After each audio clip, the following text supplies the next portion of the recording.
Hello, welcome back to Rev Endurance Sports and another dry ease session. Someone in one of the comments said, oh, you know, it's pretty serious when the dry ease board comes out. Well, yeah, I think it helps because these are not fancy videos with titles and things going back and forth. So let's just keep it simple, right? So a couple of house notes before I begin. In a previous video, someone made a comment that the screensaver of my computer was distracting. So I got rid of the screensaver. Now that shouldn't distract you.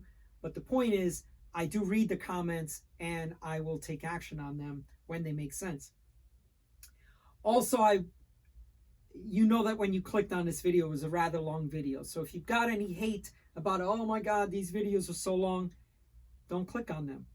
Find another YouTuber. I like to develop an idea. I like to educate you and leave you better than when you first pushed play. So let's get on with the topic of today. This is about crankset compatibility. There's going to be other things that we could discuss and get into the weeds, but there's a reason for this particular video, and this is why. So I had an online order from a customer, and then I got a subsequent email, hey, I'd like to cancel the order. And of course, as a one-man shop, I reached back out to the customer and I said, hey, can you tell me what happened? I mean, I'm sorry to see you go. You know, I really want your business. What can we do? So he sends this back to me, and this is where we're at. Hi, George, I apologize. I ordered the wrong chainring. Maybe you can still help me. I've got a 7900/7950 crank with a 5034. I want to put a 5039, so from compact to standard chainrings. But I'm having a hard time finding a compatible 53 with the same bolt pattern. What I'm seeing is that the bolt pattern for my existing crank is closer than the 53 tooth chainrings. I would have thought I could swap them out, but that does not seem to be the case. Any ideas? Or perhaps you have a 5334 that would fit my existing crank. And then he sends a picture. So this is where we're at. And I think that there are other people that are out there that may have this issue, and I thought I would discuss it because these group sets are getting older, and so what are people going to do? All right, so let's start off with a little bit of history, and then I'll tie it all in eventually. All right, so the first thing is 10-speed 7800 group set, the last of the shiny chrome type polished group sets. That was released in 2004. Then came the 7900 group, still 10-speed, which is an important data point. That was released in 2008, so 4 years later. The crankset in particular was 20% stiffer and 15 grams lighter. The grams, who cares? But all right, maybe 20% stiffer is important. Keep in mind that everything seems to get stiffer every year, so, you know. This was also the first time that Dura-Ace announced, I should say, the first time that Dura-Ace branded their compact crankset, 5034.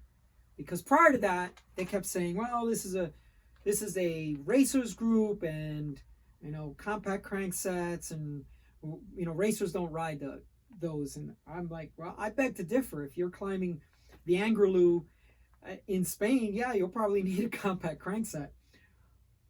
Because the people who really ride these groups are us, regular Joes and Janes.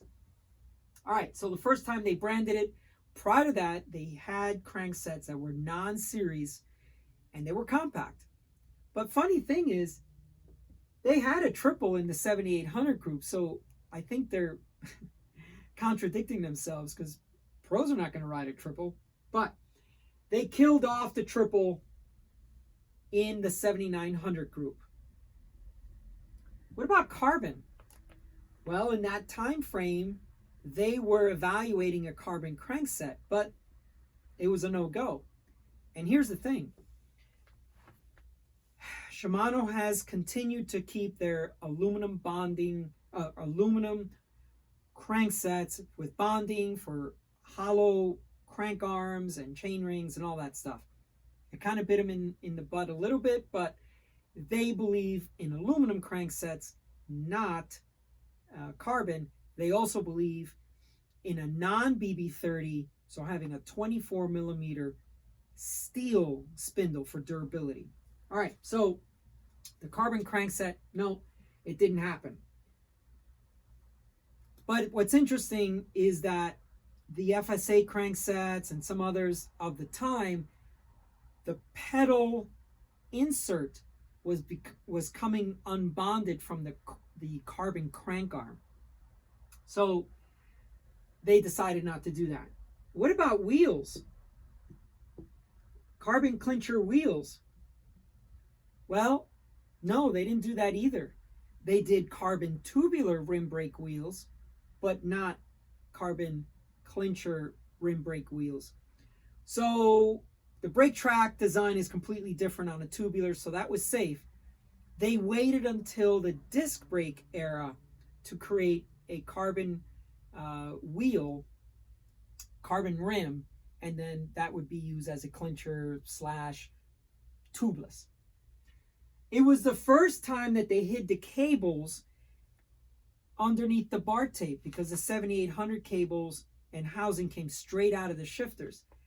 In my opinion, that was not a very good move. The 7800 was it shifted like butter because it didn't have these crazy bends and turns. Didn't have to do any of that.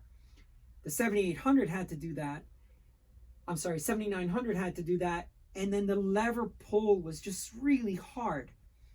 If you've been riding it a long time, you're used to it. You don't realize it. But if you switch back to your 7800 for a bike ride, or to one of the 11-speed groups, they fixed it, and it's a lot nicer lever pull or push. So I didn't like that. I had it on my tandem. I have one shifter on my tandem. But okay, let's move on. 11-speed R9000 came out. Well, if we do the math, it should be 2012. Well, there it is. It is 2012. Are you noticing a pattern? 2004, 2008, 2012. Yep, 2016. And then for 12-speed, they released that 2021. Okay, so why are we going through all of this? Well, because these two group sets right here, they're 5-bolt pattern. 5-bolt pattern. And let me show you this crankset, which has a 7800 crank arm with 7900 chain rings. This is a 5539, my time trial crankset. But these two were compatible. So a 7800, 7900, you can move them back and forth. Aesthetically, it wouldn't look as pleasing, but it worked. Then for the 11-speed groups, then they went to a 4-bolt pattern. Now this is important because the 7800, 7900 were 5-bolt patterns which had distinctive BCDs. We're going to go to that in a second. So the compact cranksets had 110. The full-size cranksets had 130 BCD. And this is in millimeters, by the way. So these here are 110.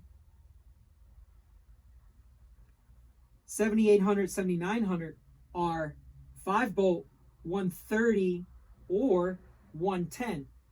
Two separate chainring crank arm configurations, spider configurations. So let's talk about BCD real quick. BCD stands for bolt circle diameter. And so it's very hard to measure, to show you this on screen, but I'm going to do my best. And so if you have a crank arm, you measure from the center to the center, and you should come with 110, and it is 110, okay? And calipers are easier because you got to get over this part here. But if you do take the chain ring off and then you want to measure it, you could measure it with calipers, or you could then get just a regular measuring tape and measure your BCD, okay? So there you go, 110, okay? Hopefully that's in the camera shot because unfortunately I am working alone today. Okay, so now what happened for these group sets when they moved into this 4-bolt pattern is you could buy the chain rings to go back and forth between 5034 compact, 5339, and in the middle, the mid compact of 5236. All of those were 110 BCD, and you can move those around. And let's just fill this in. So bolt, circle, diameter, DIA for short, okay? Now, this gentleman asked, could he do a 5334? Well, the difference between a 5034 is 16 teeth. That's by design. The difference between a 5339, 16 teeth, also by design. So you can't do 19 teeth because the front derailleur compatibility is only, or it's maxed out at 16 teeth. So this combination we can't do. So that answers one of his questions. The second question is, well, he's seeing that the 53 tooth chain rings that are out there, the new, because I guess he's finding newer chain rings. The 53 tooth chain ring that he ordered from me was a 110, but he needs a 130. So his compact crank set came with 110. You can't put larger chain rings on there. You have to stick with 110 BCD. So, all right. Well, let's move on because there's a couple other things I wish to cover. And we need to be very gentle with this dry ease board on this easel to make sure it doesn't fall off. In the previous video, it did fall off as I was doing this erasing right here. And excuse my back, but I don't have the time to do multiple videos, edit, polish them all up. And I think some of you have even mentioned the fact that you like the raw stuff on this channel. Okay, so the next thing we're going to talk about is probably why you came, the compatibility question. 10 versus 11. As far as dimensions and stuff. Now, in the research for this video, I went to a few trusted sources. Sheldon Brown, if you folks have been around a long time, may he rest in peace. Sheldon Brown's website is, you know, if there's such a thing as the Encyclopedia Britannica of cycling, it would be Sheldon Brown's website. And then also Leonard Zinn, because he's a little more popular and you know, a little bit more content for the masses. Well, one of the things that they mentioned is that if we look at a chain,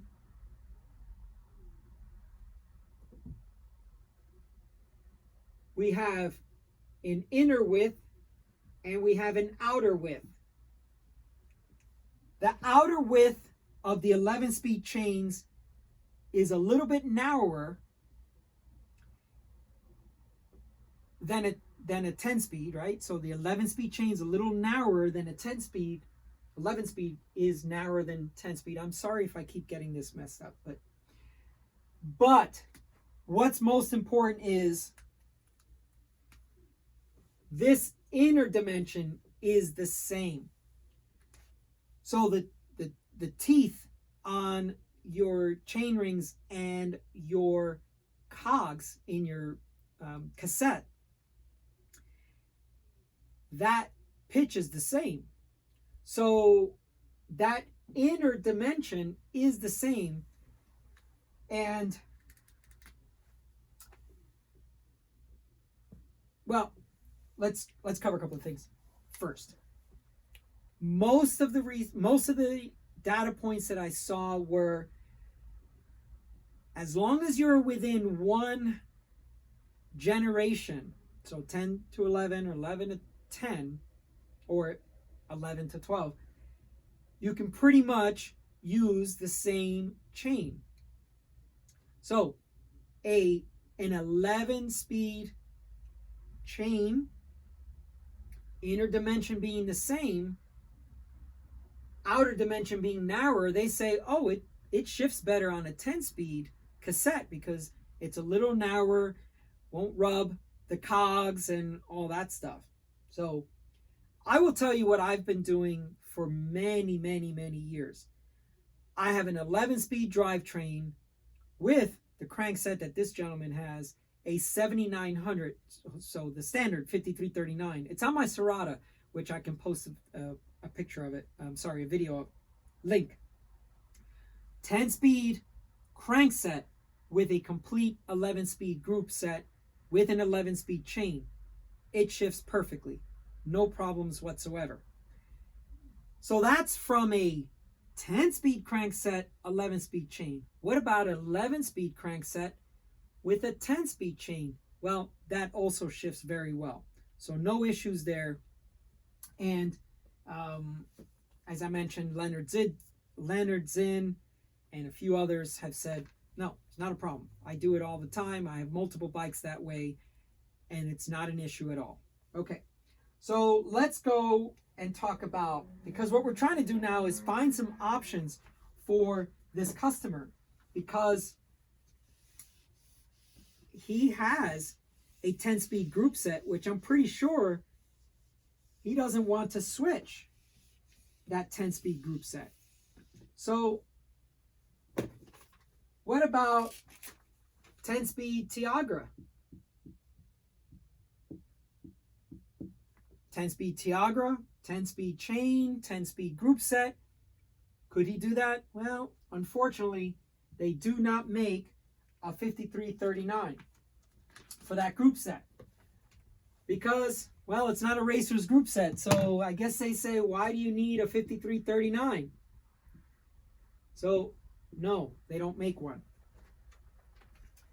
What about going back a generation or two, maybe 6700 for Ultegra? Could he do that? Well, the problem with 6700 Ultegra is that is still a 5-bolt pattern. Okay, so he can't do that. Because he has a 4-bolt pattern, he can't do that. I'm sorry, he has a 5-bolt pattern, but the chain rings are a completely different color. And if you're OCD, even though these are 5-bolt pattern, I just don't think it looks very good. Well, what about 6800? Well, if he went 6800, so that's 10, that's 11. If he went 6800 Ultegra, now he can move into a 4-bolt pattern,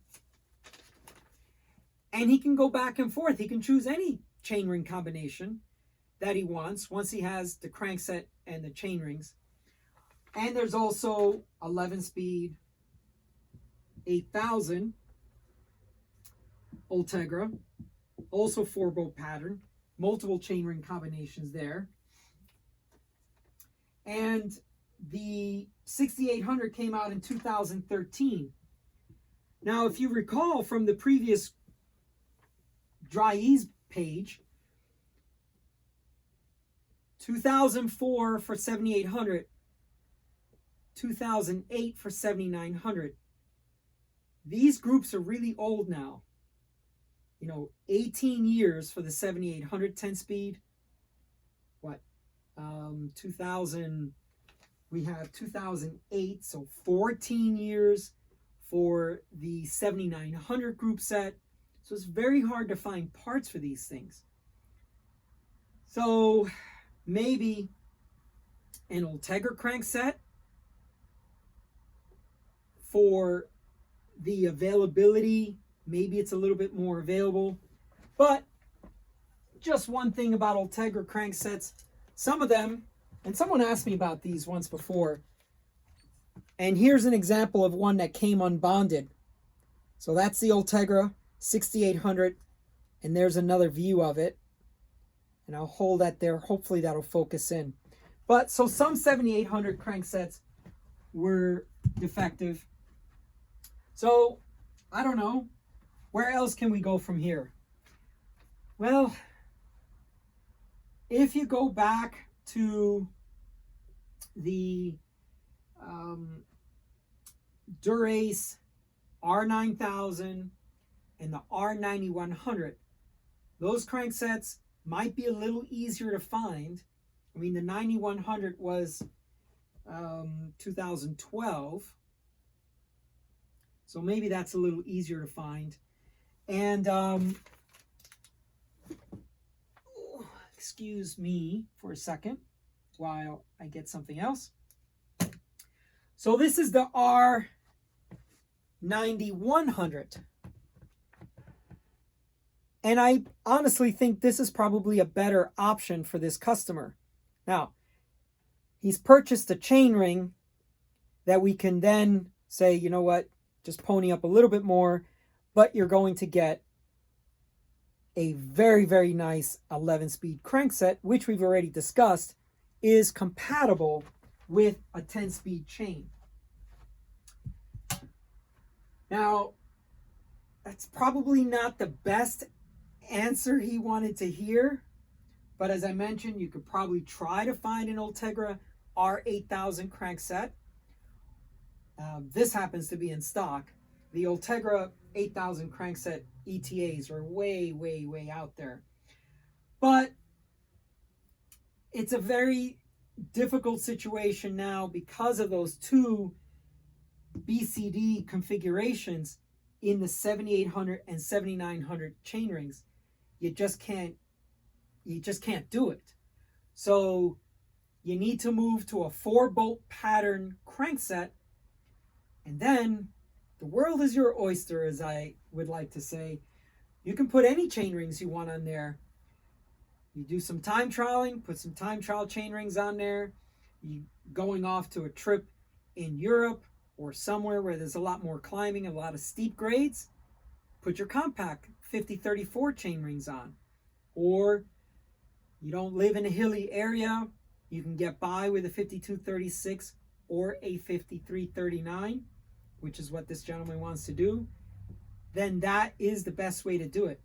Move over to a 4-bolt pattern crankset, move over to an 11-speed 4-bolt pattern crankset, because anything prior to that, the 6700, all that stuff was 5-bolt, so that won't help. You need a whole new crankset. I know that that's not the greatest thing, or the your pocketbook hurts, and I get that, but this is an important thing to talk about.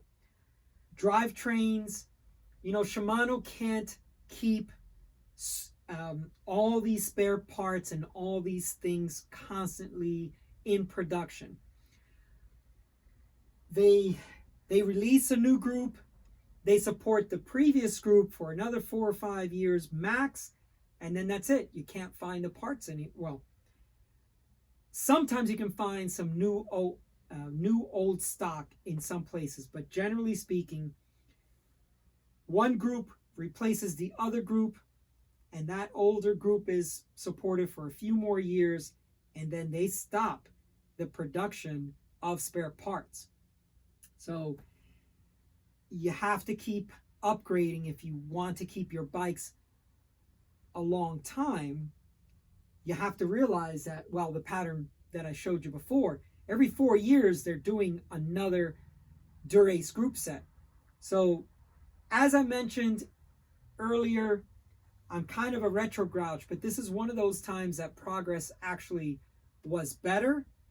Going from a 5-bolt pattern to a 4-bolt pattern was probably one of the best things that they did for their cranksets, because now you could move all your chain rings around as much as you wanted. I have spare chain rings because I move them depending on what the event is and what I'm doing. So anyway, thank you so much for your time and your attention. If you're still here at the end, please pop a smiley face in the comments section.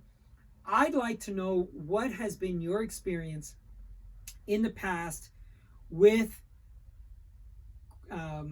components becoming obsolete.